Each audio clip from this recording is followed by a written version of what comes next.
Mesdames et messieurs, bonsoir. Nous sommes en train de nous... J'envoie un peu du baume au cœur à HPO. Chin, santé. Donc voilà, nous sommes là aujourd'hui, c'est pour parler des eaux maritimes. Vous savez, j'avais déjà déposé des paroles au sujet des eaux maritimes du Gabon, qui sont des eaux poissonneuses, mais qui ne sont pas assez sécurisées. Et je ne viens pas sortir ça aujourd'hui à cause de HPO. Je viens sortir ça parce que tout simplement, il y a des gens qui ont commencé à parler, qui ont commencé à dire que HPO était mort, que HPO ne vivait plus. Mais moi, je savais pertinemment que HPO n'était pas mort et qu'il était encore en vie. Et que c'est quelqu'un qui a de la ressource. Et c'est quelqu'un qui sait comment se muter, faire des mutations en lui. C'est quelqu'un qui sait prendre ses précautions aussi. N'oubliez pas que c'est un mania des mines. C'est un homme qui a fricoté avec beaucoup de monde, du plus bas de l'échelle jusqu'au plus grand. Monsieur HPO sait le faire. Il a ce côté-là. Monsieur Oligui, on aurait pu éviter ça. On aurait pu éviter encore cette honte-là qu'on a sur le pays.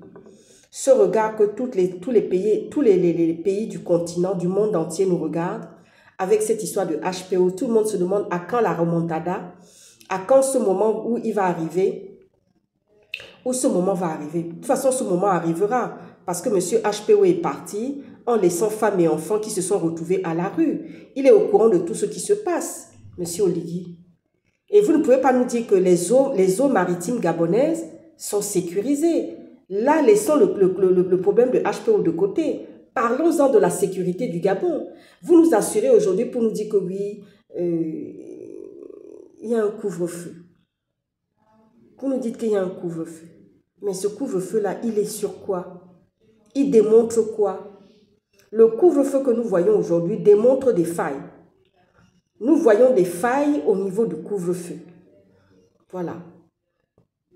Les eaux maritimes sont portes ouvertes. Porte ouverte. L'Atlantique est à portée de main de tous ceux qui veulent venir faire du n'importe quoi. Même à ceux à qui vous avez vendu les concessions pour venir faire des poissons, ils ne sont jamais contrôlés. On ne leur demande pas de venir un peu nous montrer les documents. On ne contrôle pas leur bateau de pêche. On ne contrôle pas comment les choses se passent. Monsieur Oligui. Et pourtant, on nous dit qu'il y a un couvre-feu. Comment allez-vous organiser de ce pas? Excusez-moi. Il faut que je boive quelque chose de chaud. Ça fait du bien. Je suis revenue en France. J'étais en Afrique. J'étais au Sénégal particulièrement, où j'ai passé quelques jours. Et cette vidéo-là, ça montre bien que nous faisons des mises au point. Nous mettons les gens au courant, nous les prévenons. Et M. Moulenda est là pour faire la sensibilisation aussi. Parce que cette affaire de HPO, beaucoup en ont douté. Beaucoup n'ont pas voulu croire à ce qui se disait. Mais à l'heure laquelle, on voit bien que maintenant, les dés sont pipés, les jeux sont faits. Messieurs, mesdames et messieurs, veuillez considérer tout ce que je suis en train de vous dire maintenant. Les portes de l'Atlantique sont ouvertes. Les portes du couvre-feu sont ouvertes. Et il n'y a aucune protection qui agisse maintenant. Et c'est maintenant que l'État gabonais doit nous montrer quelle est la sécurité parce qu'il y a encore des crimes rituels qui ont repris de plus belle. Il y a encore des attaques de femmes qui sont même des pauvres femmes qui sont en train de faire leur commerce, qui sont attaquées dans les rues de Libreville alors qu'il y a un couvre-feu. Monsieur Oligui, veuillez prendre vos responsabilités, veuillez assurer la sécurité des Gabonais parce que ce problème de HPO, vous auriez pu éviter ça. Vous auriez pu éviter ça.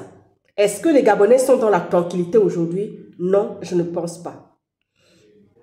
En tout cas, ça donne mes réflexions et matière de réflexion aux Gabonais pour réfléchir par rapport à cette affaire de HPO et par rapport aux portes ouvertes sur l'Atlantique là-bas.